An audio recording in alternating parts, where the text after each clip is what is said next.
नमस्कार बच्चों, कक्षा 12वीं हिंदी HA अंतरा भाग 2 गद्य खंड में आज हम पाठ 3 पढ़ेंगे और पाठ का नाम है कच्चा चिट्ठा और लेखक है ब्रजमोहन व्यास।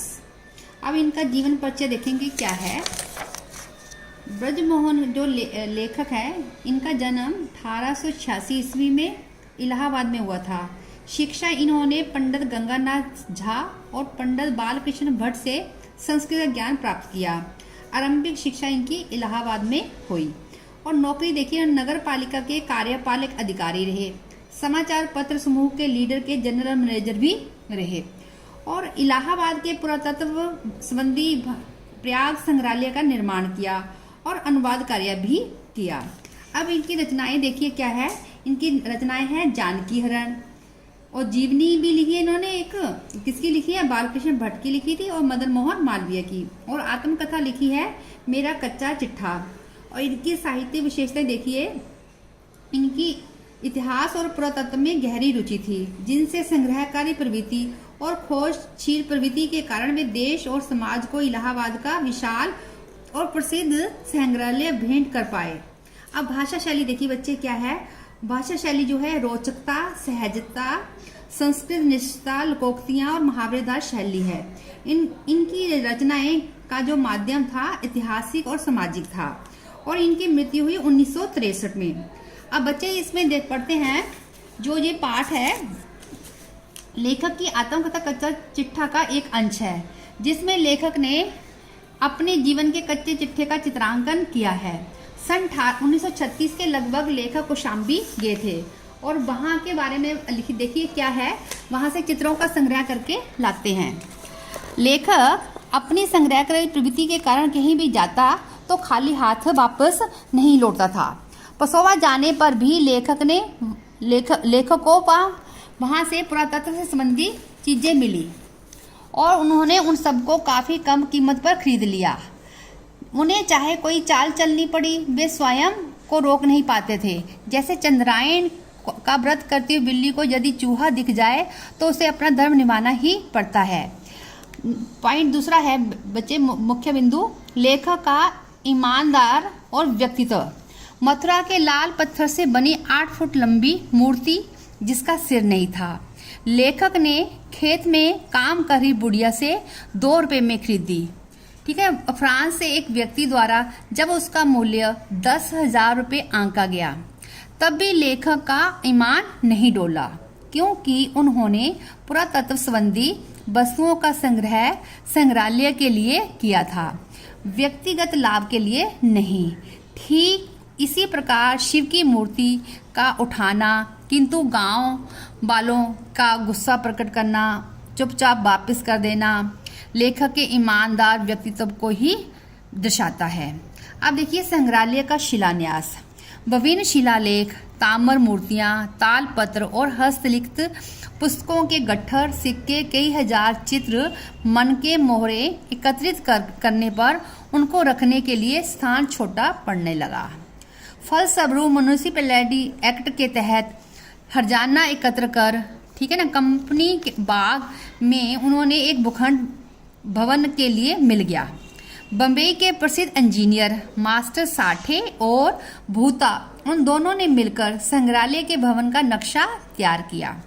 डॉक्टर ताराचंद ने भवन के शिलान्यास का पूरा कार्यक्रम निश्चित किया तथा प्रधानमंत्री पंडित जवाहरलाल नेहरू ने संग्रहालय भवन का शिलान्यास किया। आप देखिए जो लेखक है, संग्रहकर्ता आशिक नहीं है। संग्रहकर्ता तो है लेकिन आशिक नहीं है। लेखकों को पुरातत्व संबंधी पुस्तकों को खोजने का शौक है। संग्रहालय के लिए लेख विभिन्न हथकंडे अपनाकर भी उन्होंने वस्तुओं का औने पौने भाव पे खरीदते थे, उसे संग्रहालय में जमा कर निश्चिंत हो जाते थे। किसी आशिक की तरह वे वस्तुओं को पाने के लिए कोई भी कीमत चुकाने को तैयार नहीं होते थे। अब देखिए आभार प्रकट। लेखक अपने संग्रहालय निर्माण में विभिन्न लोगों का आभार प्रकट करते हैं, जिसमें डॉक्टर पन्नालाल जिन्होंने भूखंड में सहायता की, डॉक्टर ताराचंद जिन्होंने शिलान्यास का पूरा कार्यक्रम निश्चित किया, मास्टर साठे और भूता जिन्होंने संग्रहालय का नक्शा बनाया, और राय बहादुर कामता प्रसाद कक्कड़, हिज हाइनेस और श्री महेंद्र सिंह देव नागौर आदि। उनके सहयोगी दीवान लाल भगवेंद्र सिंह ने सहयोग से सहानुभूति से संग्रहालय बना सके। उनका स्वामी भक्त अर्दली जगदेव का आभार भी प्रकट करते हैं। अब प्रश्न देखिए बच्चे, क्या है? अपना सोना खोटा तो परखैया का कौन दोष से लेखक का क्या तात्पर्य है? इस कथन का तात्पर्य यह है कि जब अपनी ही चीज में दोष हो तो परखने वाले को दोष देना व्यर्थ है। खोटी चीज हो तो परखने वाला खोटा ही कहेगा। चतुर्भुज शिव की मूर्ति के गायब होने पर गांव वालों का शक लेखक पर ही गया। उसके शक का आधार सही था, क्योंकि लेखक इस प्रकार के काम के लिए प्रख्यात हो चुका था। जब खोट उसमें था तो गांव वाले तो शक करेंगे ही, उसमें उनका कोई दोष नहीं था।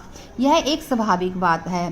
प्रश्न नंबर 2 है, चंद्रायण व्रत करती हुई बिल्ली के सामने एक चूहा स्वयं आ जाए तो बेचारी को अपना कर्तव्य का पालन करना ही पड़ता है। इस वाक्य के में लेखक क्या कहना चाहता है? देखिए, लेखक ने यह वाक्य स्वयं के लिए कहा है, क्योंकि कौशाम्बी जाते हुए पुरातत्व संबंधी महत्वपूर्ण वस्तुएं लेखक को मिली, लेकिन कोई व्यक्ति नहीं मिला जिससे पूछकर वह ले लेते। वे महत्वपूर्ण वस्तुएं लेखक को ललचा रही थी, क्योंकि संग्रहालय की दृष्टि से वे अत्यंत महत्वपूर्ण थी। इसलिए लेखक चतुर्मुख शिव की मूर्ति को उठाने का मोह छोड़ नहीं पाया। लेखक का मन उस मूर्ति को देखकर ललचा गया। ठीक उसी प्रकार जैसे बिल्ली के सामने चूहा आ जाए तो वह उसे खा लेती है, भले ही उसने चंद्रायण व्रत रखा हो, जो अत्यंत कठिन हो। अगला क्वेश्चन देखिए बच्चे, 2 रुपये में प्राप्त बोधिसत्व की मूर्ति पर 10,000 रुपये क्यों निशावर किए जा रहे थे? बोधिसत्व की यह 8 फुट लंबी मूर्ति अब तक संसार में पाई गई मूर्तियों में सबसे पुरानी थी। उसके पदस्थल पर यह लेख लिखा हुआ था कि यह कुषाण सम्राट कनिष्क के राज्यकाल के दूसरे वर्ष स्थापित की गई थी। इस मूर्ति के चित्र और वर्णन भी अनेक विदेशों से पत्रों में छप चुके थे, अतः संपूर्ण संसार में प्रसिद्ध हो चुकी थी। इसलिए 2 रुपये में प्राप्त बोधिसत्व की मूर्ति पर 10,000 रुपये निशावर किए जा रहे थे। अगले क्वेश्चन देखिए, भद्रमथ शिलालेख की क्षतिपूर्ति कैसे हुई? एक बार लेखक यह सोचकर हाजियापुर गांव गए कि वहां और भी भद्रमथ के शिलालेख हो सकते हैं। वे गुलजार मियाँ के जहां ठहरे। गुलजार मियाँ के मकान के सामने उन्हीं का एक सुंदर कुआं था। उसके चबूतरे के ऊपर 4 पक्के खंबे बने हुए थे। उनमें एक से दूसरे तक अटपहल पत्थर की बंडेर बनी हुई थी। अचानक लेखक की दृष्टि उस बंडेर पर गई। उसके ऊपर ब्राह्मी लिपि के अक्षरों में एक लेख लिखा था। लेखक उसे देखते ही पाने के लिए उतावला हो उठा। उनकी इच्छा को देखकर गुलजार मियाँ ने उसको तुरंत निकालकर लेखक को सौंप दिया। इस प्रकार भद्रमथ शिलालेख की क्षतिपूर्ति पूरी हुई। धन्यवाद बच्चों।